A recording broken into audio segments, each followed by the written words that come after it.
ሰላም እንዴት አላችሁ? የኢትዮ ታይምስ ቤተሰቦች ለሰዓቱ የተመረጡ አዳዲስ መረጃዎችን ይዘንላችሁ ቀርበናል። ከመረጃዎቻችን መካከልም በዛሬው ዕለት ጠቅላይ ሚኒስትር ዶክተር አብይ አህመድ ወደ ሞቃዲሾ ባቀኑበት ወቅት ኤርፖርት አካባቢ ከ11 በላይ የሞርታር ጥቃት እንደተሰነዘረ መገለጹ፣ በኳታር አየር መንገድ እየተጓዙ የነበሩ ቻይናውያን በመደባደባቸው አውሮፕላኑ ኬንያ ለማረፍ መገደዱን፣ የኢትዮጵያ ጠቅላይ ሚኒስትር ዶክተር አብይ አህመድና የሶማሊያው ፕሬዝዳንት ሐሰን ሼክ መሐመድ ዛሬ በሞቃዲሾ ተገናኝተው መክረዋል። የሶማሊያ ብሔራዊ ጦር እንዲሁም የኢትዮጵያ መከላከያ ሰራዊት አዛዦች የደረሱትን ስምምነት በቀጠናው ሰላም ለማስፈን ወሳኝ መሆኑንም አመልክተዋል። የሁለቱ ሀገራት መሪዎች ከውይይቱ በኋላ በጋራ ባወጡት መግለጫ የዛሬው ምክክር ባለፉት ወራት ሀገራቱ ግንኙነታቸውን ለማደስ ያካሄዷቸውን ተከታታይ ውይይቶች ያጸና መሆኑንም አመልክተዋል። ይህ መረጃ በዜናችን በዝርዝር እናስደምጣችኋለን። የቡሌ ሆራ ዩኒቨርሲቲ የቀድሞ ፕሬዝዳንት ዶክተር ጫላ ዋታን ጨምሮ 7 ተከሳሾች በቀረበባቸው ከባድ የሙስና ወንጀል ጥፋተኛ ተብለዋል። ከአንደኛ እስከ 6ኛ ያሉ ተከሳሾች በቀረበባቸው 2 ከባድ የሙስና ወንጀል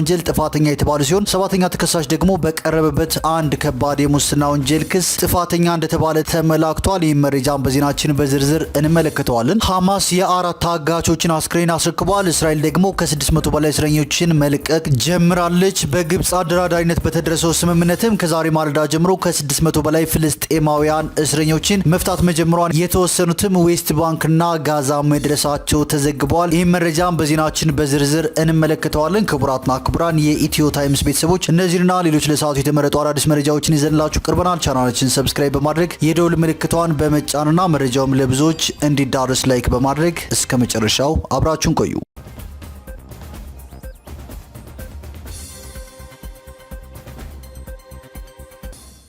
ወደ መጀመሪያው መረጃችን ስናልፍ የቡሌ ሆራ ዩኒቨርሲቲ የቀድሞ ፕሬዝዳንትን ጨምሮ 7 ተከሳሾች በሙስና ወንጀል ጥፋተኛ ተብለዋል። የቡሌ ሆራ ዩኒቨርሲቲ የቀድሞ ፕሬዝዳንት ዶክተር ጫላ ዋታን ጨምሮ 7 ተከሳሾች በቀረበባቸው ከባድ የሙስና ወንጀል ጥፋተኛ ተብለዋል። ከአንደኛ እስከ 6ኛ ያሉ ተከሳሾች በቀረበባቸው 2 ከባድ የሙስና ወንጀል ጥፋተኛ የተባሉ ሲሆን 7ኛ ተከሳሽ ደግሞ በቀረበበት አንድ ከባድ የሙስና ወንጀል ክስ ጥፋተኛ መባሉ ተመላክቷል። ውሳኔውን ያሳለፈው የፌዴራል ከፍተኛ ፍርድ ቤት ልደታ ምድብ 4ኛ ከፍተኛ የሙስና ወንጀል ችሎት ነው። ተከሳሾቹ የቡሌ ሆራ ዩኒቨርሲቲ የቀድሞ ፕሬዝዳንት ዶክተር ጫላ ዋታ፣ የአካዳሚክ ጉዳዮች ምክትል ፕሬዝዳንት ዶክተር ታምሩ አኖሌ፣ የአስተዳደርና የተማሪዎች አገልግሎት ምክትል ፕሬዝዳንት ዶክተር ሮባ ደንቢ፣ የቢዝነስና ተቋማዊ ልማት ምክትል ፕሬዝዳንት ዶክተር አብርሃም ባያብል፣ የግዢ ዳይሬክተር አቶ ሊበይ ገልገሎ፣ የፋይናንስ ዳይሬክተር አቶ ቦሩ ህርቦዮ፣ የዩኒቨርሲቲው መምህርና የቢኤችዩ አማካሪ ለታ ድሪባን ናቸው። በዚህም ከአንደኛ እስከ 6ኛ ተራ ቁጥር ያሉት ተከሳሾች የዩኒቨርሲቲው አመራርና የማኔጅመንት አባል በመሆን ሲሰሩ የመንግስት ግዢ አዋጅን በመተላለፍ በ2012 ዓ.ም በያዙት ቃለ ጉባኤ መሰረት ህግን ባልተከተለ መልኩ ያለ አግባብ ቢኤችዩ ለተባለ አማካሪ ግዢው በቀጥታ እንዲፈጸም በማኔጅመንት ውሳኔ ማስተላለፋቸው ተጠቁሟል። በተጨማሪም ዩኒቨርሲቲው ውል ሲዋል ዩኒቨርሲቲውን በመወከል የዩኒቨርሲቲው ፕሬዝዳንት አንደኛ ተከሳሽ ውል ሰጪ ሆነው 7ኛ ተከሳሽ ውሉን በመፈጸም በ5ኛ ተከሳሽ ትዕዛዝ መሰረት በአንደኛ ተከሳሽ ስም ለተመዘገበው አማካሪ ድርጅት ያለ አግባብ ክፍያ እንዲፈጸም ማድረጉን አቃቢ ህግ በክሱ ጠቅሷል። በአጠቃላይ ተከሳሾቹ በመንግስት ላይ ከ196 ሚሊዮን ብር በላይ ጉዳት በማድረስ ከባድ የሙስና ክስ ቀርቦባቸው ነበር። በዚህም አንደኛ ተከሳሽ ከህግ ውጪ በሚሊዮን በሚቆጠር ከደረሰው ጉዳት ውስጥ ከ2 ሚሊዮን ብር በላይ ለግል ጥቅማቸው መዋላቸው ተመላክቷል። ሁለተኛና 3ኛ ተከሳሾች በተመሳሳይ ከ500 ሺህ ብር በላይ ለግል ጥቅም መዋላቸው የተመላከተ ሲሆን 4ኛ ተከሳሽ ከ2 ሚሊዮን ብር በላይ፣ 5ኛ ተከሳሽ ከ99 ሺህ ብር በላይ፣ 6ኛ ተከሳሽ ከ400 ሺህ ብር በላይ እንዲሁም 7ኛ ተከሳሽ ከ1 ሚሊዮን ብር በላይ በአጠቃላይ ከ7 ሚሊዮን ብር በላይ ለግል ጥቅማቸው መዋላቸውን በክሱ ተብራርቷል። ተከሳሾች የቀረበባቸውን ክስ ክደው በመከራከራቸው አቃቢ ህግ የሰውና የሰነድ ማስረጃዎችን አቅርቧል። ተከሳሾቹ የቀረበባቸውን ማስረጃ ማስተባበል ባለመቻላቸው ከአንደኛ እስከ 6ኛ ያሉ ተከሳሾች በ2 ክሶች የጥፋተኝነት ውሳኔ ተላልፎባቸዋል። በተጨማሪም 7ኛ ተከሳሽ በአንድ ክስ ጥፋተኛ የተባለ ሲሆን ፍርድ ቤቱ ከ8ኛ እስከ 17ኛ ያሉ ተከሳሾች ላይ ደግሞ በሌሉበት የጥፋተኝነት ውሳኔ በማስተላለፍ የቅጣት አስተያየት ለመቀበል ለመጋቢት 5 ቀን 2017 ዓ.ም ተለዋጭ ቀጠሮ ሰጥቷል። ወደ ቀጣዩ መረጃችን ስናልፍ የኢትዮጵያ አየር መንገድ የካርጎና ሎጂስቲክስ አገልግሎት የህክምና ቁሳቁሶችን በማጓጓዝና አጠቃላይ በካርጎ አገልግሎት ዘርፎች 2 ሽልማቶችን ማሸነፉ ተሰምቷል። አየር መንገዱ የአፍሪካ ምርጥ የፋርማ ዕቃ ጭነት አገልግሎት አየር መንገድና የአፍሪካ ምርጥ የዕቃ ጭነት አገልግሎት አየር መንገድ በሚሉ ዘርፎች ነው የአቪዬሽን አቺቭመንት አዋርድን ያሸነፈው። ሽልማቶቹ አየር መንገዱ ለልህቀት ፈጠራና ዓለም አቀፍ ደረጃውን የጠበቀ አገልግሎት ለደንበኞቹ ለማቅረብ ያለውን ቁርጠኝነት የሚያመላክቱ ሲሆን አየር መንገዱ ዓለም አቀፍ የዕቃ ጭነት በረራ አድማሱን እያሰፋ መሄዱ ማድረጋቸውን ተከትሎ በዓለም ደረጃ ያለውን ተፎካካሪነት አጠናክሮ ለማስቀጠል እንደሚያስችለውም ተመላክቷል። የኢትዮጵያ አየር መንገድ በማህበራዊ ትስስር ገጹ አሸናፊዎች እንድንሆን ላበቁን የምንጊዜ አጋሮቻችንና ታታሪ ሰራተኞቻችን ላቅ ያለ ምስጋና እናቀርባለን ብሏል። አየር መንገዱ የኢትዮጵያ ካርጎና ሎጂስቲክስ አገልግሎት መዳረሻዎችንና አገልግሎቶችን በማስፋፋት የመሪነት ሚናውን ይበልጥ አጠናክሮ እንደሚቀጥልም አስታውቋል። ወደ ቀጣዩ መረጃችን ስናልፍ የሶማሊያ ብሔራዊ ጦርና የኢትዮጵያ መከላከያ ሰራዊት አዛዦች የደረሱት ስምምነት በቀጠናው ሰላም ለማስፈን ወሳኝ መሆኑን አመላክቷል። የኢትዮጵያ ጠቅላይ ሚኒስትር አብይ አህመድና የሶማሊያው ፕሬዝዳንት ሐሰን ሼክ መሐመድ ዛሬ በሞቃዲሾ ተገናኝተው መክረዋል። ጠቅላይ ሚኒስትር አብይ አህመድ ኢትዮጵያና ሶማሊያ ከአንድ ዓመት በላይ የዘለቀ ዲፕሎማሲያዊ ውጥረታቸውን ለማርገብ በቱርክ አደራዳሪነት ከተስማሙ በኋላ ነው ለመጀመሪያ ጊዜ በሞቃዲሾ ጉብኝት ያደረጉት። የሁለቱ ሀገራት መሪዎች ከውይይቱ በኋላ በጋራ ባወጡት መግለጫ የዛሬው ምክክር ባለፉት ወራት ሀገራቱ ግንኙነታቸው ለማድረስ ያካሄዷቸውን ተከታታይ ውይይቶች ያጸና መሆኑን አመላክተዋል። ኢትዮጵያና ሶማሊያ ጥልቅ ታሪካዊ ትስስር እንዳላቸው የጠቆመው መግለጫው ሀገራቱ በዲፕሎማሲ ኢኮኖሚያዊና ማህበራዊ ትብብራቸውን በማስፋት የእርስ በርስ መተማመን መገንባት እንዳለባቸውም አጽንኦት ሰጥቶታል። ሀገራቱ የጋራ ጣፋንታ ያላቸው ሉዓላዊ ሀገራት መሆናቸውን በመጥቀስም ለቀጠናው መረጋጋትና እድገት በጋራ ለመስራት መሪዎቹ ስምምነት ላይ መድረሳቸውንም ነው የጠቀሰው። የአገሪቱን የህዝብ ለህዝብ ትስስር የሚያጠናክሩና ኢኮኖሚያዊ ትስስርን የሚያጎለብቱ መሰረተ ልማቶችን ለመገንባት መስማማታቸውንም አብራርተዋል። መሪዎቹ የሀገራቱን ግንኙነት ለማሻሻል በቱርክ በተደረሰው ስምምነት መሰረት ወይም አንካራ ዲክላሬሽን መሰረት የቴክኒክ ቡድን ንግግር መጀመሩን የሚያደንቁ ሲሆን ለገንቢ ንግግርና ትብብር ዝግጁ መሆናቸውን ጠቁመዋል። የሶማሊያ ብሔራዊ ጦርና የኢትዮጵያ መከላከያ ሰራዊት አዛዦች የደረሱት ስምምነትን በቀጠናው መረጋጋት ለማስፈን ወሳኝ መሆኑን አመላክተዋል። የሀገራቱ የጦር መሪዎች በቅርቡ ባደረጉት ምክክር የኢትዮጵያ መከላከያ ሰራዊት በሶማሊያ የአፍሪካ ህብረት የድጋፍ ተልዕኮ አውሶም ውስጥ እንዲሰማራ መስማማታቸው የሚታወስ ነው። የኢትዮጵያና ሶማሊያ መሪዎች ለሀገራቱ የጋራ ፍላጎት ሰላምና መረጋጋት በትብብር ለመስራት ቁርጠኛ መሆናቸውንም ባወጡት የጋራ መግለጫ አረጋግጠዋል። ኢትዮጵያ ከሶማሊላንድ ጋር የተፈራረመችው የመግባቢያ ሰነድ የአዲስ አበባና ሞቃዲሾን ዲፕሎማሲያዊ ግንኙነት ማሻከሩም ይታወሳል። ከአንድ ዓመት በላይ የዘለቀው ውጥረት በቱርክ አደራዳሪነት የሁለቱ ሀገራት መሪዎች በአንካራ ፊት ለፊት ከተገናኙ በኋላ መርገቡም አይዘነጋም። በአንካራው ስምምነት መሰረትም የሁለቱ ሀገራት ባለስልጣናት ባለፉት ወራት በሞቃዲሾና በአዲስ አበባ በመገናኘት ንግግር ሲያደርጉ ቆይተዋል። የሶማሊያው ፕሬዝዳንት ሐሰን ሼክ መሐመድ በጥር ወር መጀመሪያ በአዲስ አበባ የሁለት ቀናት ጉብኝት ማድረጋቸውም የሚታወስ ነው። በሌላ ዜና ደግሞ ወደ አየር መንገዱ 11 ሞርተር ተተኩሶ ነበር ተብሏል። በዛሬው ዕለት ጠቅላይ ሚኒስትር አብይ አህመድ ወደ ሞቃዲሾ ባቀኑበት ወቅት ኤርፖርቱ አካባቢ ከ11 በላይ የሞርታር ጥቃት መሰንዘሩን ከሶማሊያ ምንጮች ያገኘሁት መረጃ ያመለክታል ሲል አዩዛ አበሻ ዘግቧል። ጠቅላይ ሚኒስትር አብይን የያዘው አውሮፕላን ከማረፉ በፊት በአውሮፕላን ማረፊያው አካባቢ የሞርታር ጥቃት የተፈጸመ ሲሆን በዚህ ዙሪያ የጸጥታ ኃይሎች እስካሁን የሰጡት መረጃ የለም። ጥቃቱ የተፈጸመው የሀገሪቱ ፕሬዝዳንት ሐሰን ሼክ መሐመድ ጠቅላይ ሚኒስትሩን ለመቀበል በኤርፖርቱ ቪአይፒ ሩም ውስጥ እያሉ ነው ሲል ምንጮች ገልጸዋል። በሰዓቱ ከቱርክ አየር መንገድና ከኢትዮጵያ አየር መንገድ በስተቀር በረራዎች ተቋርጠው ነበር ተብሏል። ተኩሱ እንደተሰማ በከተማዋ በርካታ መንገዶች ዝግ እንዲሆኑ ተደርጓል ሲሉ ምንጮች ገልጸዋል። ጥቃቱ የተፈጸመው በአልሸባብ ነው ተብሏል። ጠቅላይ ሚኒስትሩ ወደ ሞቃዲሾ ካቀኑ በኋላ ከ3 ሰዓት ቆይታ በኋላ ወደ አገራቸው ተመልሰዋል።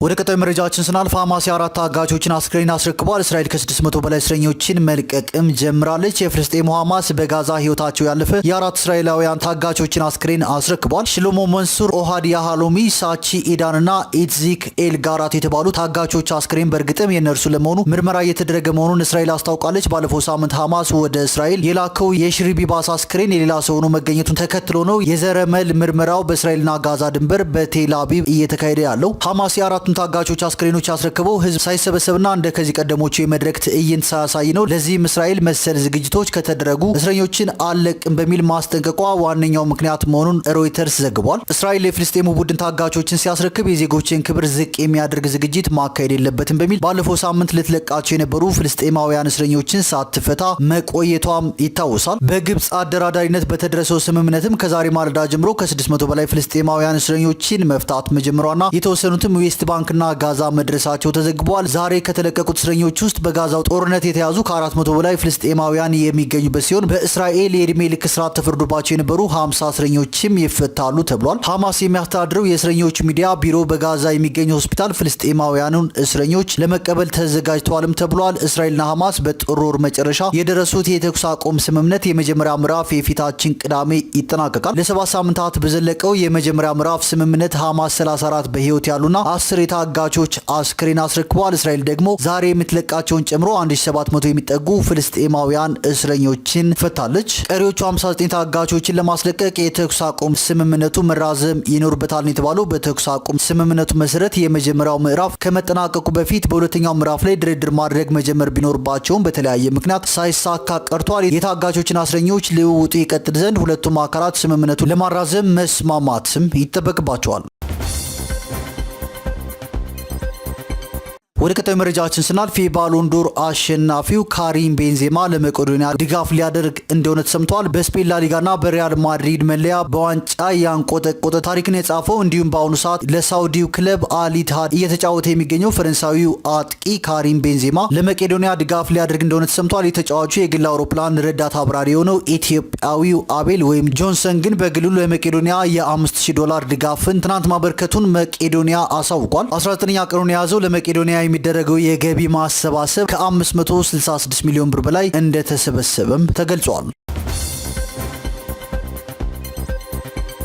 ወደ ቀጣዩ መረጃችን ስናልፍ በባልና ሚስት መካከል የተፈጠረን ግጭት ለመገላገል የገቡት ጎረቤት ለምን ገላገልከን በማለት የገደሉት እናትና ልጅ በእስራት ተቀጥተዋል። በቦረና ዞን ተልተሌ ወረዳ ሃዶ ቀበሌ ውስጥ የባልና ሚስትን ጸብ ለመገላገል ግልግል የገቡ ጎረቤትን የገደሉ እናትና ልጅ በእስራት መቀጣታቸውን የቦረና ዞን ፖሊስ መምሪያ አስታውቋል። አንደኛ ተከሳሽ ልጅ ኡንጋዶለቻ፣ ሁለተኛ ተከሳሽ እናት ገልገልቱ ኡርቤ ሲሆኑ ታህሳስ 28 ቀን 2017 ዓ.ም የገና በዓል ዋዜማ ላይ ሁለተኛ ተከሳሽ ገልገልቱ ከባለቤታቸው ጋር በተፈጠረ አለመግባባት ግጭት መፈጠሩ ተገልጿል። ባለቤታቸውን እየደበደቡ ያለ ለግልግል የገቡት አቶ ጫና ቱቶ የተባሉ ጎረቤት ሁለተኛ ተከሳሽ ገልገልቱ ለምን ትገላግለናለህ በማለት ባለቤቷን ስትመታበት በነበረ ፍልጥ እንጨት ኩላሊታቸው ላይ በመምታት ጉዳት ስታደርስባቸው አንደኛ ተከሳሽ ኡንጋዱለቻ እናቴን ለምን ትገላግላታለህ በማለት ለግልግል የመጡትን አቶ ጫና ቱቶን በቀኝ እግሩ ሁለት ጊዜ ፊኛቸው ላይ በመርገጥ ጉዳት ያደረሰባቸው መሆኑን በማስረጃ ተረጋግጧል።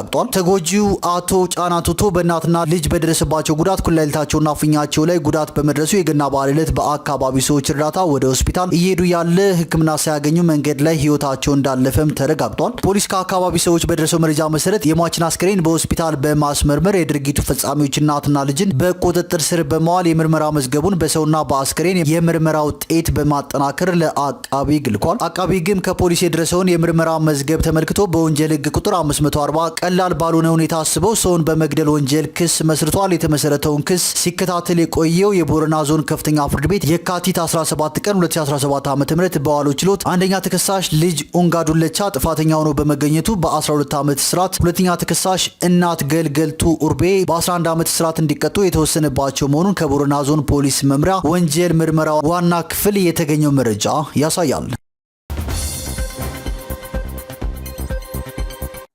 ወደ ቀጣዩ መረጃችን ስናልፍ የፌዴራል ከፍተኛ ፍርድ ቤት አንደኛ ልዩ ከባድ ወንጀል ችሎት ከኢትዮጵያ አየር መንገድ ደህንነት ጋር ተያይዞ በወንጀል የተከሰሱት እነ ዮሐንስ ዳንኤል እንዲከላከሉ ብይን ሰጥቷል። የፍትህ ሚኒስቴር የተደራጁና የድንበር ተሻጋሪ ጉዳዮች አቃቢ ሕግ በዮሐንስ ዳንኤል ወይም ጆን ዳንኤል፣ አማኑኤል መውጫ፣ ናትናኤል ወንደሰን፣ ኤልያስ ድሪባ፣ ይዲዲያ ነጻነትና ኢለኒ ክንፈላይ በነሐሴ 16 ቀን 2016 ዓ.ም ከምሽቱ በግምት 3 ሰዓት ተኩል ላይ ከአዲስ አበባ ከተማ ወደ መቀሌ ከተማ ለመጓዝ አውሮፕላኑ ለበረራ ዝግጁ ቢሆንም የአየር ሁኔታ ለበረራ አዳጋች በመሆኑ በረራው ቢደረግ በሰው ህይወትና በንብረት ላይ የሚያደርሰውን ከባድ አደጋ ለመከላከል ጉዞ ተሰርዞ መንገደኞች ከአውሮፕላኑ እንዲወርዱ ሲነገራቸው በረራው በግድ መደረግ አለበት፣ አውሮፕላኑ ይከስከስ አንወርድም በማለት ቀሪ ተሳፋሪዎችም እንዳይወርዱ በመከልከል አሳድመዋል በሚል በዝርዝር ጠቅሶ ክስ አቅርቦባቸው ነበር። በተጨማሪም አቃቢ ሕግ አንደኛ ተከሳሽን ጆን ዳንኤል በተባለ ተከሳሽ ላይ በሶስት ክስ የኮምፒውተር ወንጀል ለመቆጣጠር የወጣውን አዋጅ ቁጥር 958/28 አንቀጽ 13 ንዑስ ቁጥር 3 ስር የተመለከተውን ድንጋጌ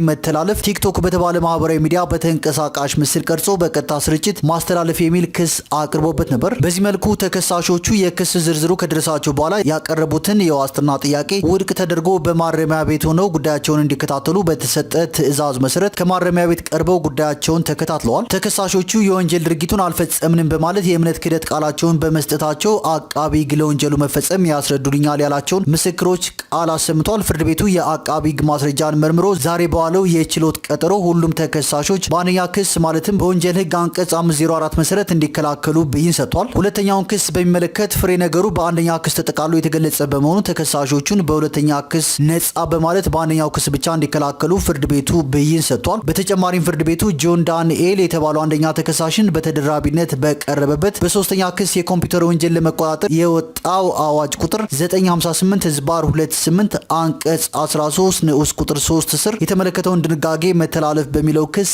እንዲከላከል ብይን ሰጥቷል። ፍርድ ቤቱ የተከሳሾቹን የመከላከያ ማስረጃ ለመጠባበቅ ለመጋቢት 16 ቀን 2017 ዓ.ም ቀጠሮ ሰጥቷል።